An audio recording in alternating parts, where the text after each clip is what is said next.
Europe 1 Soir Week-end. 19h, 21h, Pascal de la Tour du Pin. On commençait à en parler il y a quelques minutes, toujours avec Jules Torres, avec Paul Melun dans ce studio. Visite d'État d'Emmanuel Macron au Maroc à partir de demain et pour 3 jours. Il y a un sujet épineux qui sera au cœur des discussions, la question migratoire et les renvois notamment des déboutés du droit d'asile.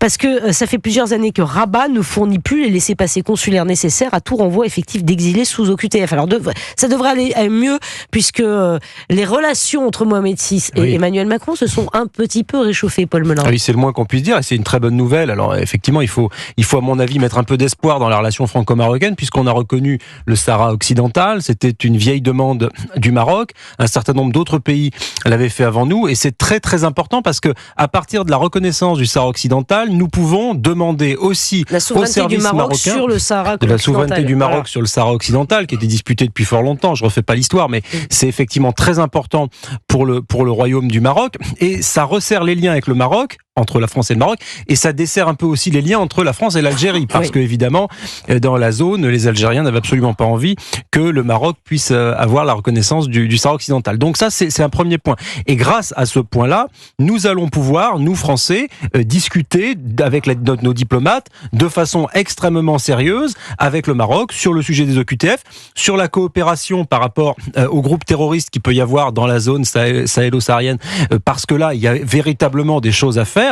Et ensuite, réfléchir aussi sur la question de la drogue, parce qu'évidemment, il y a un certain nombre de produits qui nous arrivent du Maroc. Donc, il faut réfléchir à cela, il faut le préparer. Le point avec Gibraltar, il est fondamental pour toute l'Europe. Donc, ce qu'a fait la France par rapport au Maroc, ça vaut aussi pour toute la zone de l'Union européenne. Donc, il faut vraiment travailler là-dessus. Moi, je pense qu'il faut mettre beaucoup d'espoir dans cette relation-là. Ça ne veut pas dire qu'il faut délaisser la relation avec l'Algérie. Il faut la travailler aussi, parce que de toute façon, avec l'ensemble des pays du Maghreb, il y a cet enjeu sur le retour des OQTF. Et il y a un double enjeu d'ailleurs, retour des OQTF et le départ des migrants, sachant que tous ces pays-là d'Afrique du Nord, ils recueillent aussi un certain nombre de migrants d'Afrique subsaharienne, parfois dans des conditions d'ailleurs déplorables. C'est moins le cas du Maroc que d'autres pays du Maghreb.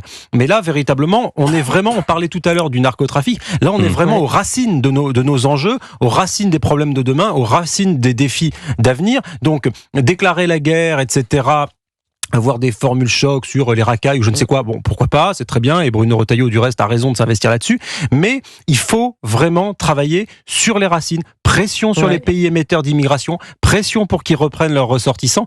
Pour moi, c'est le nerf de la guerre. Si on ne travaille pas là-dessus, on peut toujours aller envoyer je ne sais combien de policiers ou je sais combien de gendarmes dans nos sous-préfectures, ça ne servira à rien. Il faut couper les racines du mal. Oui, Jules Torres, alors sur cette visite d'État et surtout sur les dossiers épineux, ça pourrait bouger peut-être. Mais j'espère que ça va bouger parce que aujourd'hui, la France, elle donne 238 000 visas au Maroc. Pour combien de laissez-passer consulaires chaque année 800.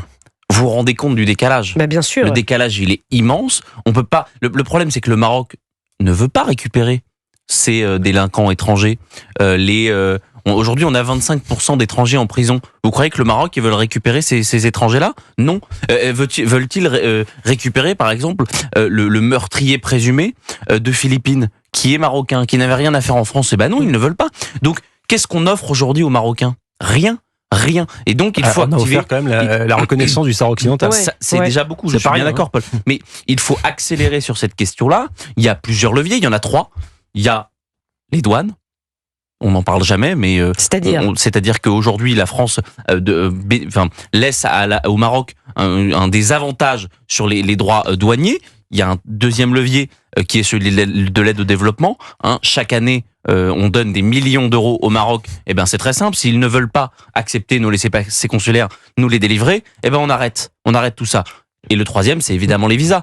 Comment on peut tolérer qu'on donne 238 000 visas pour seulement 800 laissez-passer consulaires? Aujourd'hui, le Maroc est le pays qui nous laisse expulser le moins. Alexis de la Fontaine nous le racontait tout à l'heure. 2,4% des OQTF. Même les Algériens et les Tunisiens font mieux. Donc, à un moment donné, c'est une situation qui n'est évidemment plus tenable.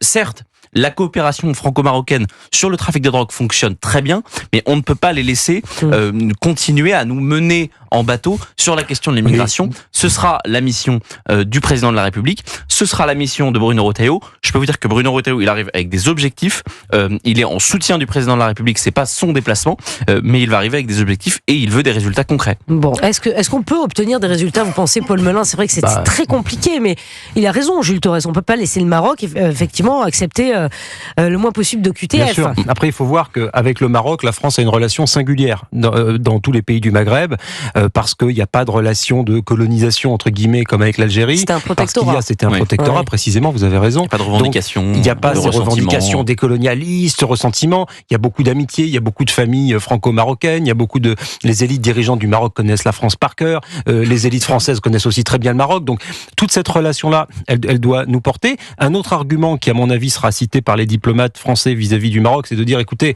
regardez aussi la façon dont vous gérez les frontières. Quand vous arrivez à un aéroport au Maroc, le temps que vous attendez pour montrer vos papiers, c'est incroyable. Là-bas, il y a une vraie protection des frontières extérieures vis-à-vis des Européens qui arrivent au Maroc, et que dire vis-à-vis du reste de l'Afrique. Donc, le Maroc sait se comporter, je dirais, en souverainiste, en tout cas en protectrice de ses frontières. C'est une nation qui sait protéger ses frontières. Donc, à un moment donné, nous, en France, ça peut pas être open bar toute l'année, si vous voulez, quand en face, vous avez des pays qui ont garanti, consacré leur indépendance et leur souveraineté. Donc, en parlant ce langage de vérité avec ce pays, le Maroc, qui est un pays ami, on peut réussir à avoir des résultats plus encore que par rapport à d'autres pays avec lesquels le rapport de force aura plus d'importance. Sur l'aide au développement, Jules en a parlé. Pourquoi pas geler les transferts d'argent, c'était proposé par Montebourg, la Western Union, etc. Il y a des mesures plus restrictives, plus dures, plus rudes qui peuvent être mises en place. Le Maroc, on n'en est pas là. Il faut d'abord apaiser les choses. C'est ce qui a été fait avec la reconnaissance du Sahara occidental et c'est une très bonne chose. Oui, il fallait apaiser d'abord les relations avec le Maroc, les relations qui s'étaient dégradées. Le Maroc qui nous regarde aussi avec des yeux. Je ne sais pas si vous vous souvenez de cette séquence cet été pendant les vacances où il y avait quelques Français qui étaient allés au Maroc, qui avaient semé la zizanie. Ça avait fleuri sur les réseaux sociaux. En fait, les Marocains ne veulent pas de ces Français-là ou de ces... Mais c'est exactement ce que je vous disais. Alors là, on ne parle pas forcément de délinquants qui ont été condamnés, mais c'est qu'aujourd'hui, on a une immigration de la 2e, 3e génération. Vous voyez très bien de quoi je parle, de ces vidéos où il y a des... Je vois très bien de quoi vous parlez, Pascal. C'est-à-dire que... c'est des jeunes Marocains, enfin d'origine français d'origine marocaine, qui retournent au Maroc et qui foutent le bordel. Et je suis désolé, qui font des rodéos dans les rues, ça passe pas au Maroc. C'est exactement ce que je vous disais précédemment, c'est que le Maroc n'en veut plus. Ils ne veulent plus de ces racailles, ils ne veulent plus de personnes qui foutent le bordel, et donc évidemment, ils ne veulent pas récupérer, par exemple, leurs ressortissants qui aujourd'hui posent problème à la France. Et ça va être tout le débat de cette visite d'Emmanuel Macron. C'est forcer la main, forcer le Maroc à récupérer certains de leurs ressortissants qui, malheureusement, n'ont rien à faire aujourd'hui en France. Et c'est compliqué quand on est le Maroc qui veut de plus en plus être un État... non pas démocrate, mais qui s'aligne plutôt avec le respect de ses règles, le respect des us et coutumes qui aujourd'hui font le Maroc. Et non, ils ne veulent pas. Ils ne veulent pas les récupérer. Donc ça va être l'objectif d'Emmanuel Macron, ça va être l'objectif de Bruno Retailleau. C'est évidemment un dossier qui est très très complexe, qui nécessite aujourd'hui une visite d'État, mais c'est très important. Ça va durer 3 jours et on va la suivre avec beaucoup d'intérêt. C'est sans doute l'un des déplacements les plus importants d'Emmanuel Macron depuis qu'il a été réélu. Et j'espère qu'Emmanuel Macron ne va pas tomber dans la caricature, dans la petite polémique, dans les outrances. Car ces dernières semaines, depuis la dissolution d'ailleurs, Emmanuel Macron, il a multiplié les polémiques. On les a beaucoup commentées ici, que ce soit sur Israël, que ce soit sur le budget. Les Français en ont un petit peu ras-le-bol, pardon de l'expression, d'Emmanuel Macron, de ses sorties. Il a une cote de popularité qui est au plus bas. La semaine dernière, on l'a calculé avec l'IFOP, 22% de soutien. C'est le score le plus bas depuis François Hollande, qui était à 13% à l'automne 2014. Donc voilà, le président de la République, il doit rester sur une ligne de fermeté. Il sera accompagné de Bruno Retailleau. On espère que ce duo Beauvau-Élysée arrivera à avoir des résultats. Rendez-vous la semaine prochaine. Voilà, parce que vous êtes attendu ailleurs. Je crois qu'il va falloir y aller. Cher Paul, Pascal, moi, je reste avec cher vous Jules. jusqu'au bout. Il peut pas se passer de vous. Les paroles. Oh non, c'est pas bon. Encore et toujours des paroles. Ouais, il va falloir y aller. Merci beaucoup en tout cas, Pascal. Jules Torres, Paul Melun, d'avoir été en direct avec nous sur Europe 1. Merci beaucoup. Il est 19h57. Dans un instant sur Europe 1, Philippe Lelouch, comédien entre autres, réalisateur, humoriste. Philippe Lelouch sera mon invité. Vous allez entendre ces mots très forts. C'est ce que je vous disais tout à l'heure. Pas de haine du tout. Plutôt un appel au calme. Philippe Lelouch qui va répondre à mes questions à propos de la montée de l'antisémitisme en France, à propos des mots d'Emmanuel Macron, à propos de la situation de la communauté juive en France. Philippe Lelouch est mon invité à 20h12. Europe 1 Soir Week-end.